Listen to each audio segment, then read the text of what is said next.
வணக்கம். என் நெஞ்சில் குடியிருக்கும் தமிழ்நாட்டு மக்களை, சொந்தங்களே, திமுக ஓட்டை வாங்கி ஜெயிக்க கூட இல்ல, கம்மியான ஓட்டு தான் வாங்கியிருக்கீங்க. அந்த கம்மியான ஓட்டு உங்களுக்கு உங்க ஆளுங்க, உங்க கட்சிக்காரங்க மனசார உங்களுக்கு ஓட்டு போட்டிருக்காங்க. அவங்களுக்காவது கொஞ்சம் நல்லது பண்ண பாருங்க, நல்லது செய்ய பாருங்க.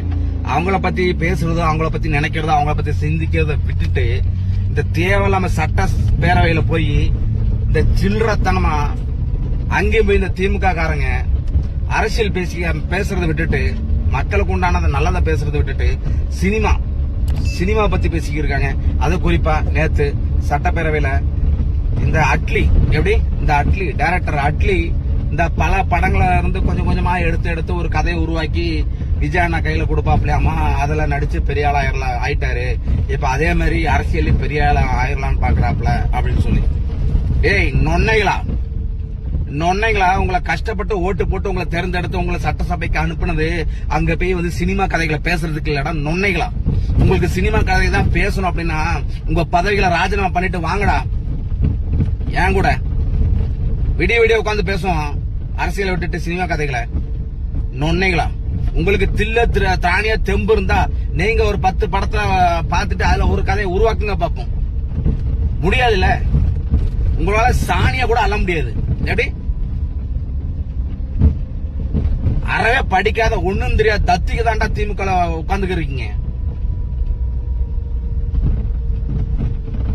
சும்மா போய் மக்களுக்கு உண்டான நல்ல நடப்புகளை பேசுங்க, நல்லதை செய்யுங்க அப்படின்னா அங்க போய் உட்காந்துட்டு சினிமா கதைகளை பேசிக்கிறீங்க. சினிமா கதைகளை ஏன்னா அவரு சினிமா ஜெயிச்சிட்டாரா, புகழ் உச்சத்துக்கு போயிட்டாரா. இன்னைக்கு விட்டா அவர் தான் சூப்பர் ஸ்டார். சரியா? அதெல்லாம் போதும் வேண்டாம் போர் அடிச்சதுனாலதான் இன்னைக்கு மக்களுக்கு இறங்கி நல்லது பண்ண இருக்காரு. பல விஷயங்களை கத்துக்கிட்டு புரிஞ்சுக்கிட்டு புரிதலோட அரசியல ஜெயிச்சலாம். அரசியல ஜெயிச்சிட்டாரா அவரு. இனிமே ஜெயிக்கிறதுக்கு என்ன இருக்கு? நொன்னைங்களா சொல்லுங்க, இனிமே ஜெயிக்கிறதுக்கு அங்க என்னடா இருக்கு? அரசியல் அவர் ஜெயிச்சிட்டாரு. நீங்களா அவர்கிட்ட போய் பாடம் கத்துக்கணும். போங்கடா போய் பாடம் கத்துக்க. நீங்க தான் அவர்கிட்ட போய் பாடம் கத்துக்கணும். பெரம்பெடுத்து சொல்லி கொடுப்பாரு, போங்க போய் கத்துக்குங்க. ஃபீஸ் வேண்டாம், நுழைவு கட்டணம் வேண்டாம். பனிஷ்மெண்ட் அவர் சொல்லி கொடுக்கறத கரெக்டா புரிஞ்சுக்கலாம். பனிஷ்மெண்ட் கொடுப்பாரு. கம்பால கீழே உள்ளந்தலையில இருந்து கீழ் பாதம் வரைக்கும் வச்சு நொறுக்குவாரு. அடி வாங்குங்க.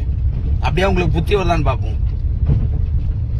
மக்கள் கஷ்டப்பட்டு உங்களை ஓட்டு போட்டு தேர்ந்தெடுத்திருக்காங்க. போய் மக்களுக்கு உண்டான குறைகளை தீர்க்கறத விட்டு போட்டு நொன்னைங்களா அங்க போய் நொன்னத்தனமா போய் சினிமா கதைகளை போய் பேசிக்கிறீங்க.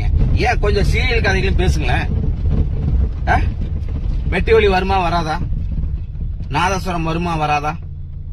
சிறகடைக்கு ஆசை எப்படி இருக்கு? பாண்டியன் ஸ்டோர் முடிய போதா? அடுத்தலா வரப்போதா? போய் அதான் போய் பேசுங்க. போங்கடா.